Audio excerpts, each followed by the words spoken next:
주님의 이름으로 사랑하고 축복합니다. 어느덧 한 주에 이렇게 금요일 마치는 날까지 왔는데 한 주간 수고 많으셨고 또 금요일 기도회 가운데 또 주일을 준비하는 가운데 은혜와 평강이 넘치기를 축복합니다.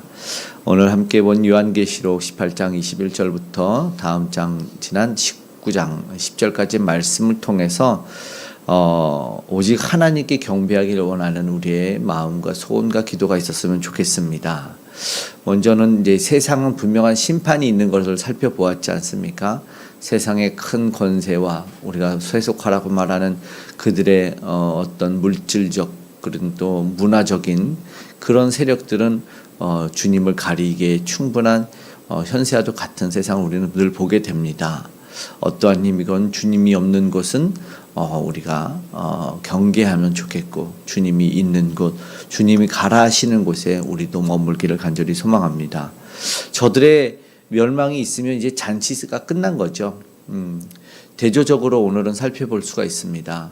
주님이 승리로 말미암아 주님의 잔치 소리는 크고 헌화하지만 저들의 잔치는 이제 그치는 것이죠. 오늘 보면 큰 힘센 천사가 오늘 읽은 18장 21절에 나와서 큰 돌을 바다에 던집니다.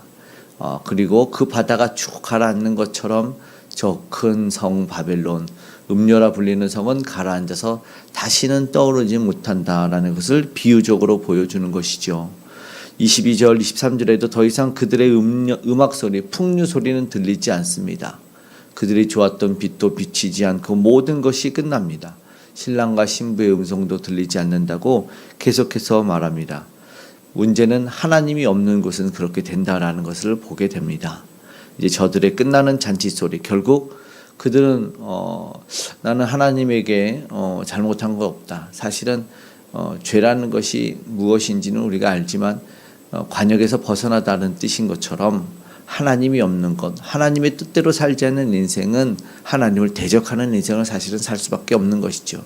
자신들을 위하는 삶, 자신들이 최고인 목적인 그 삶은 사실은 하나님을 다 대적하는 모습이라 보니 세상에 아무리 화려하고 세상 자체가 선하다 말하는 모든 것들도 우리 주님이 없으면 주님이 아니라면 아닌 것이기 때문입니다. 그래서 하나님이 없는 것이 가장 큰 문제. 19장에는 이제 음행으로 더럽게 한 그 음료를 심판하시는 것이죠. 그들의 풍류 소리가 음악이 그치는 것처럼 바벨론은 슬픔의 날이 오는 것이죠. 고통을 받았던, 그래서 믿음으로 그 상황을 지켜냈던 이들은 회복과 승리의 날이 되는 거죠. 대조죠. 그날 계속해서 사실은 소선지서에도 봤지만 이 요한계시록에서도 보여주는 그날은 주님의 임재하고 마지막 통치하시는 날에는 믿지 않는 자들에게는 크고 두려운 심판의 날이지만 믿는 자들에게는 회복의 날입니다. 그래서 19장의 이 시작은 이제 할렐루야로 이제 나아가는 것이죠. 그래서 참되고 의로운 심판을 찬양할 수밖에 없는 것입니다. 세상의 무너짐에 대해서도 우리가 한번 소망을 해봐야 되겠죠. 세상이 무너질 때 사실은 우리는 하늘을 소망하고 있으면 안타까운 마음이 있지만 기쁨으로 즐거움으로 우리 앞에서 보았던 것처럼 믿는 사람들은 기다릴 수 있는 그날이 되는 것이기 때문입니다. 그래서 우리가 오늘도 내가 정말 주님 계신 곳을 사모하고 있는지, 주님이 머물러 하신 곳에서의 큰 기쁨이 여전히 있는지를 되돌아보는 시간이 되었으면 좋겠습니다. 그렇게 이제 19장으로 나아가면 표제는 어린 양의 혼인잔치라고 되어 있는데 이제 잔치가 시작이 되는 거죠. 아까는 끝나는 잔치고 여기는 시작되는 잔치인데 여기서 오직 하나님께 경배하는 소리가 들립니다. 4절에서 5절에 보니까 4절에 24장로와 네 생물이 엎드려 보좌에 앉으신 하나님께 경배하고 찬양을 합니다. 하나님의 종들, 그를 경외하는 모든 이들이 다시 한번 찬양하는데 이게 오늘의 우리의 모습도 그랬으면 좋겠습니다. 그래서 보좌에 앉은 자들 그리고 음성이 나서 우리 하나님께 찬송하라 5절에 이렇게 말하고 있습니다. 경배와 찬양의 모습이 오늘 우리가 어떠한지 한번 되돌아봤으면 좋겠습니다. 그리고 6절에 보니까 내가 들으니 이제 요한의 귀에 들리는 건데 허다한 그 소리, 찬양의 소리는 허다한 물의 음성과 같고 많은 물소리 같고 큰 우레소리 같다고 그 찬양 소리를 비유하고 있습니다. 놀랍게 하나님을 찬양하는 소리, 할렐루야 주 우리 하나님이 통치하시도다 그 말이 정말 놀랍고 크고 두려운 소리, 아니 엄청난 찬양이 터져 나오는 것으로 보게 됩니다. 우리의 찬양도 그렇게 진심으로 날마다 터져 나오는지를 되돌아봤으면 좋겠습니다. 우리가 찬양 주일 보통 예배라면 뭐 임내송, 그리고 뭐 여러 가지 찬양들을 하고 묵도송, 그리고 뭐 끝송도 하고, 그리고 결단송도 하고 찬양을 많이 하는데 우리의 찬양 어떨지 모르겠는데 예전에 제가 이제 총괄 목사로 있을 때 다른 부목사님한테 학부를 성악을 전공하신 분에게 이 담임 목사님의 찬양이 조금 작으니까 그 서포트를 좀 크게 해달라고 부탁을 했어요. 그래서 성도님들과 회중도 함께 그 찬양에 맞춰 뜨겁게 찬양했으면 좋겠다. 여러 번 이렇게 부탁을 했는데 그분이 말하는 게 이 목이 성대가 성악가인 거죠. 그러니까 성악을 전공했으니까 이게 소모품이기 때문에 사용할수록 빨리 쇠에서 없어진다는 거예요.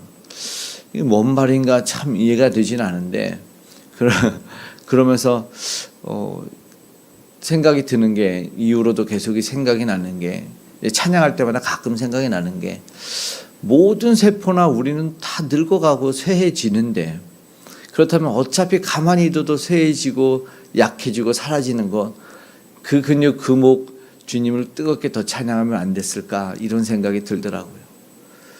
좀 안타까운 거지만, 그래서 최근에 기사가 마라토너의 무릎 관절을 이렇게 연골이랑을 이렇게 측정한 게 있는데 60이 넘은 마라토너들의 무릎이 정상 마라톤 하지 않은 분들보다 더 건강하다는 거예요. 연골도 근육도 관절도. 그것이 무엇인가? 하나님이 사용하면 더 튼튼하게 해놓은 것 같다라는 생각이 들더라고요. 상식적으로는 그렇게 될 것 같은데 그렇지 않아요. 그래서 올해 또 읽은 어떤 기사 중에서 90세 넘은 첼리스트에 대한 기사를 읽었는데, 그분은 굉장히 유명한 파블로 카잘스라는 분인데 세계적으로 유명한 첼리스트이면서 지휘자였던 분인데 그가 나이가 많아서 90이 넘었는데 한 기자가 와서 그가 하루에 연습을 한 3-4시간을 하는 걸 보고 나서, 아니 어떻게 그렇게 매일 연습을 게을리하지 않고 매일 하냐 그랬더니 그분이 그랬다는 거죠. 나는 여전히 내 실력이 향상되고 있고 늘어나는 것을 느낍니다. 이렇게 말했다는 것이죠. 우리가 잘 아는 유명한 성악가 이 파바로티도 휴가가 되면은 푹 쉬는 게 아니라 성악 레슨을 받는다고 하더라고요. 뭐 알려진 분들에게는 잘 알려진 유명한 이야기일 수 있지만 자기의 목 근육과 성대를 더 훈련시키고 더 탄탄하게 만드는 일을 한다고 하더라고요. 우리도 가만히 말씀드린 것처럼 가만히 두면 쇠해지고 근육이 쇠해진다 그랬죠. 그래서 나이가 들수록 근육 운동을 하라는 말이 있는데 온 몸과 우리 목이 다 닳고 쇠해지거든요. 더 닳기 전에 더 뜨겁게 찬양하고 하나님을 경배했으면 좋겠습니다. 사실 그것이 마땅하지 않은가 생각이 듭니다.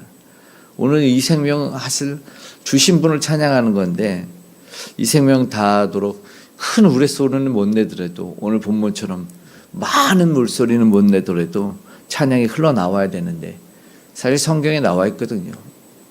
우리를 찬양케 하기 위해서 우리를 지었다라고 말했죠. 그렇게 찬양하며 영광을 돌리는 모습이 7절에 8절입니다. 그 찬양의 소리가 너무나 즐겁고 기쁘다 7절에 말합니다. 또 어린 양의 혼인기약이 이르렀다 말합니다. 8절에는 세마포 옷을 입었는데 성도에 옳은 행실이라고 말합니다. 신부는 새 예루살렘이라고 하는데 바로 교회인 거죠. 새 예루살렘 새 교회. 이 이후에 이제 21장에도 나올 얘기인데요. 음녀 바벨론은 사라지고 나서 이제 단장한 신부가 새 옷을 입고 성도들의 옳은 행실로 교회가 주님 앞에 등장을 합니다. 이제 새로운 공동체로 믿음을 지켜나가는 삶이 우리의 예복인 것이지요. 당시 교회들에게도 주는 메시지이지만 우리가 7교회로 시작했던 요한계시록을 볼 겁니다. 봤죠?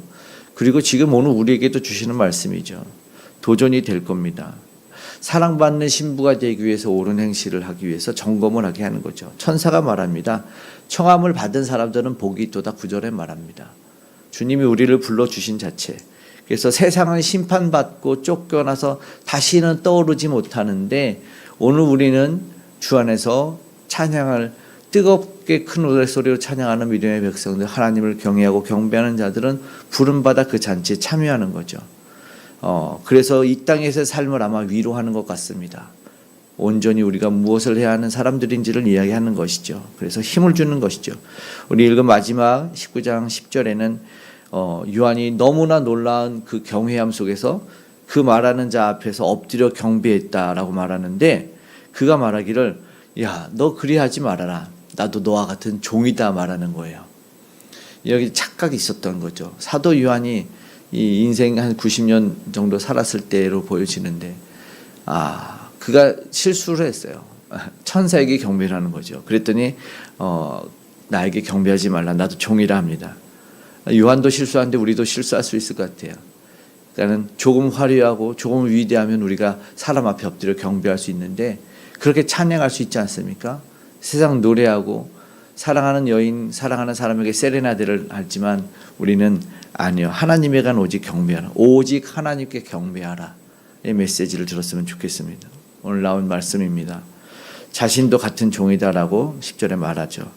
하나님 아닌 다른 어떤 무엇도 경배의 대상이 아니기 때문에 오늘 우리의 이 육신과 이 몸과 이 목이 다하도록 쇠하도록 우리 주 하나님께만 경배와 찬양을 올려드릴 수 있기를 바랍니다. 우리는 그렇게 부름받은 진정한 복된 사람들이기 때문입니다. 아멘. 기도하겠습니다. 사랑의 아버지 하나님, 고마고 감사합니다. 이 몸이 쇠하도록 우리 하나님만 높여 경배하는 우리가 되게 도와주시옵소서. 날마다 더 뜨겁게 이 몸 쇠하여 생명 다할 때 가장 큰 찬양의 우레소리를 주님 앞에 올려드릴 수 있는 우리가 되게 도와주시옵소서. 쇠하지 아니하게, 그리고 진정 찬양의 대상인지 아직도 몰라 서로를 찬양하고 헐뜯고 비방하는 이들이 우리 주 예수를 알게 하여 주시고 주님의 부름에 응답할 수 있도록 다시 한번 주님이 기뻐하는 예복을 입은 자들 다 되게 도와주시옵소서. 오늘 그렇게 생명의 복음을 전하는 모든 이들과 함께 해주시길 원합니다. 거룩하신 주님, 아버지 하나님, 복음이 온전히 세상의 이들에게 들려지게 하셔서 주님 앞에 나와 경배하러 함께 동참하는 이들 다 되게 도와주시옵소서. 복음 전도자를 선교사님들 그 능력으로 은혜로 붙들어 매 주시옵소서. 부족함 없게, 연약해지지 않게, 낙심치 않게 붙잡아 주시옵고, 또 무엇보다 우리 믿음 생활하는 우리 귀한 성도님들도 저 믿음 안에 붙들어 매 주시길 원합니다. 공고치 아니하게 은혜와 능력으로 붙들어 주시옵소서. 하나님이 힘주심을 경험하게 하시고 또 삶에서는 주께 응답됨을 경험케 하여 주셔서 우리의 기도 제목이 응답되어 아버지 사랑하는 이들을 구원하게 하시고 우리 다음 세대 귀한 자녀들이 아버지께 붙들림 받을 수 있도록 도와주시옵소서. 세상에 현란한 아버지 미혹해가는 모든 것들을 이겨낼 수 있도록 아버지 결단의 믿음과 지혜와 능력과 분별력을 허락하여 주시옵소서.